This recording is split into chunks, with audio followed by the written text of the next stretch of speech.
Hello Rewire Collective, welcome back to another episode of the Nicole Show. Today I'm going to be answering all your dilemmas. So first up we have, Dear Nicole.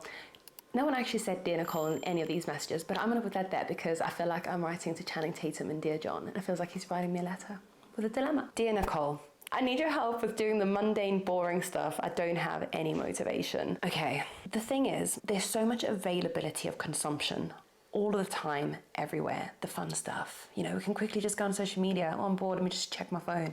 Oh, I'm bored, let me text this person. There's so much immediate reward available at our fingertips all of the single time, which means that everything else impales into complete insignificance. And one of the things that can really change that is your mindset. One, understanding, but also your mindset. So let's go back to mindset first. Your mindset around these chores and the boring stuff can definitely change how you see them. I used to hate making my bed. I thought it was the most boring thing and a bit stupid. Now I take care of my stuff. I take care of my space. I've always taken care of my space, but what I've really started to do is to slow down. Pay attention to the small things, just really find mindfulness in the boring stuff. So I love waking up early. I love making my bed.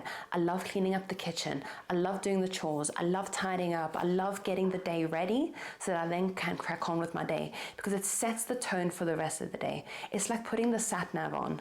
Now, for Americans, I've just recently found out through an American friend that a sat nav is not a thing there. So it's your navigation thingamajig, like Google Maps. We call it a sat nav in the UK. So for me, doing these mundane chores is like clearing your space so that you can then carry on with the day with a clear lane. You know, if you've got all of these things in your way, you're gonna have traffic, you're gonna have to dodge people, you're gonna have to check that there are no pedestrians crossing the street. That's the analogy I'm going with. And so when you tidy your space, you do the boring stuff and you find mindfulness in it, there's so much benefit in how you show up for yourself. There's so much benefit in how you treat your internal mind state. So I use it as a time to essentially kind of meditate. And then let's go back to the knowledge. The knowledge is that when you take time to appreciate the slow stuff, the boring stuff, you are better accustomed to spending dopamine, okay? If you are always prioritizing the immediate rewards, then of course the boring stuff is always going to be boring. But the thing is, we need to learn to embrace the boredom because in that boredom is where we have growth. It's where we have time for ourselves. It's where we have time to spend in our minds and essentially just figure out how we're feeling. I ask myself questions like, how are you doing? Hey, what's up? Like, what do you want from today? What are you grateful for? And those are all the things that I personally think about when I'm doing those mundane chores, which actually bring me so much joy. So I hope that changing your mindset and understanding how dopamine works can really change your perception of how these mundane chores are actually so beneficial to our everyday well-being because they teach us to slow down. Ooh, the next one's bad. I just found out that my ex who got with another girl while we took a break was in fact on dating profiles whilst we were fully together, which is making me crazy because I think he may have been cheating on me. That's really bad. One of the things that happens when we go through a breakup, all breakups, even cheating, even infidelity, but all breakups, we have networks of our brain which light up and predominantly start to highlight autobiographical memories. We also have error detection areas in our brain. So our brain is constantly trying to adjust to previous experiences to make sure that we don't end up in the same situation again, especially if it was a no-go situation, something that ended up in something hurtful like infidelity.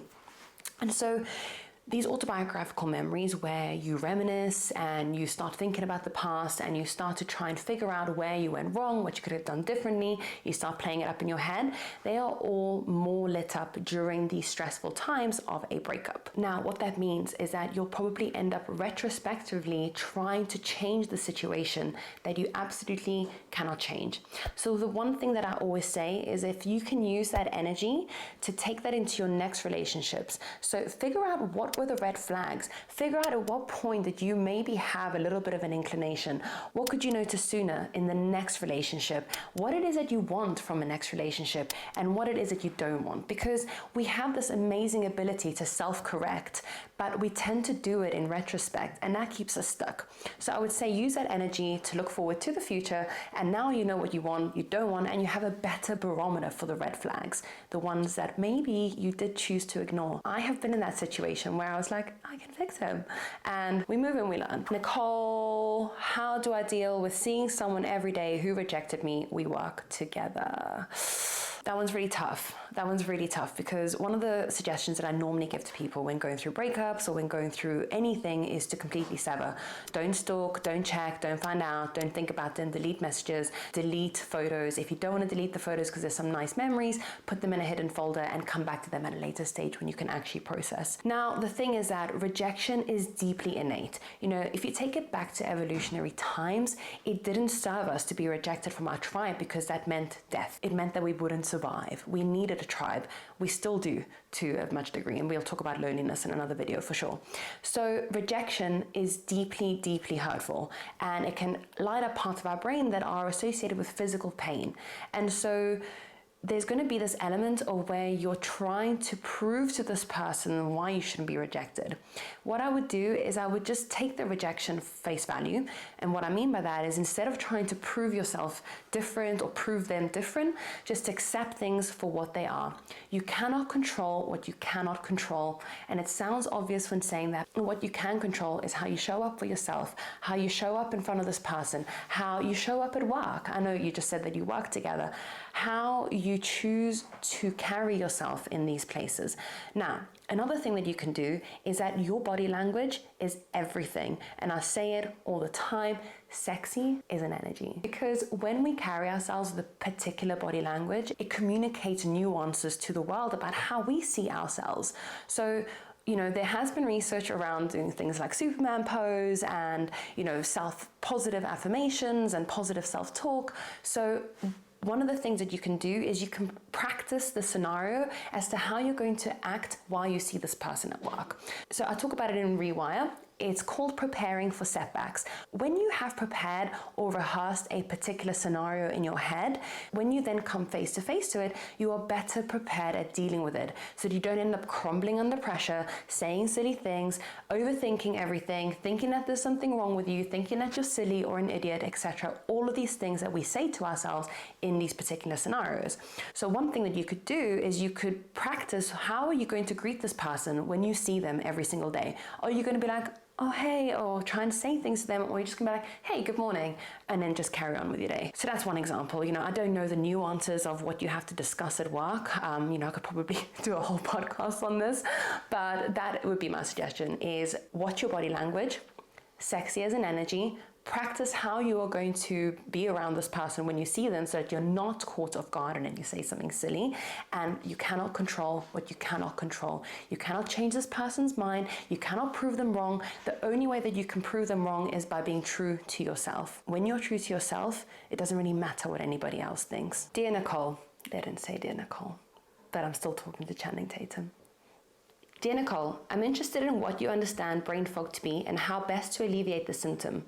Are there specific actions a person can do to improve their condition when experiencing brain fog? So with a little bit of a background on brain fog, so one way that we can categorize brain fog is through dysfunctional inflammation in the brain. So when we have a buildup of inflammatory cytokines in the brain, they can create temporary cognitive dysfunction, which means that we begin to not think so clearly, we feel like we're forgetful, you might find that you have poor concentration, you may even dissociate. So inflammation can occur because of viruses, predominantly COVID-19, or you can get inflammation from, you know, poor diet, lack of sleep, brain injuries, and sometimes you can also get brain fog because you might have a lot going on in your life. So when you have a limited capacity for energy expenditure, your brain will allocate energy to the things that are more important, like keeping you alive, not necessarily remembering where you left your keys, and that may be perceived as a type of brain fog. So how can we improve brain fog? How can we improve this inflammation? Bar for the obvious things like getting enough sleep, stress management, maybe multivitamins. You probably want to get a blood test done to make sure that you are not deficient in anything. I'm not going to start recommending specific supplements because everybody has different needs. My suggestion is to always get blood work done. I can drop a link on where I get mine done and a discount code as well, so check it out in the captions. Now, one of the major problems with inflammation is that they cause mitochondrial dysfunction. So the mitochondria are the little powerhouses of the cell. If you took biology, you'll be giggling at me because everybody knows that that is like the saying that goes, I can't even remember the saying, but it's It's like the little powerhouse of the cell. Roses are red, it's hot like hell, the mitochondria is the powerhouse of the cell. And so the mitochondria is essentially responsible for creating ATP, adenosine triphosphate, which is your most basic form of energy in the brain and body. The more mitochondria you have, the more energy your cells create. And the more energy your cells create, the more energy you have. And so you become more efficient at transporting oxygen and energy throughout the entire body. So we call it mitochondrial biogenesis when we can create new mitochondria. And we can do that through engaging in aerobic exercise. Anything that is testing your VO2 max. Your VO2 max is how much oxygen output you can transport through the body whilst moving. So the good news is that aerobic exercise doesn't have to be this crazy endeavor where you're sweating blood and tears. Aerobic training is simply a heart rate zone of around zone 2. Now you have 5 heart rate zones. You ideally want to be between zone 2 and zone 3, which means that you can go for a brisk walk and you may be out of breath. Now, you want to be able to push yourself.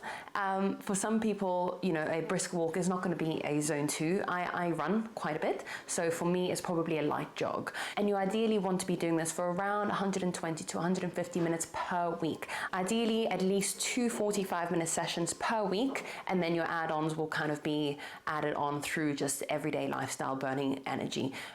You know, choosing to walk instead of drive, etc. Those kind of things. So I hope that that's helpful, and I hope that you see how exercise can increase the mitochondria in your cells so that you can create more energy, so that you can have more energy efficiency in the brain and thus use less energy to think about cognitive processes. Alright guys, this was today's dilemmas. Please drop all your dilemmas in the question box. I love answering these questions. I've got a little bit of a new format, kind of like a punchy style where I'm answering exact questions that you are sending. So as you can see, I'm also reading them out. Please write Dear Nicole. I absolutely love that. And I can't wait to catch up with you again next week. Guys, it's me, Nicole, your host, your pocket neuroscientist. Please like, comment, and subscribe.